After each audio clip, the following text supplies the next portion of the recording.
அஸ்ஸலாமு அலைக்கும் வரஹ்மத்துல்லாஹி வபரகாத்துஹு. துவா ஏற்கப்படாத மர்மம்.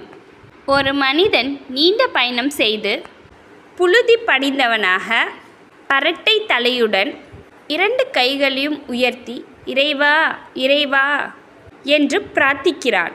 ஆனால் அவனது உணவும் ஹராமான மார்க்கத்தில் விலக்கப்பட்டதாக உள்ளது. அவன் அருந்திய பானமும் ஹராமானதாக உள்ளது. அவன் அணிந்திருந்த ஆடையும் ஹராமானதாக உள்ளது.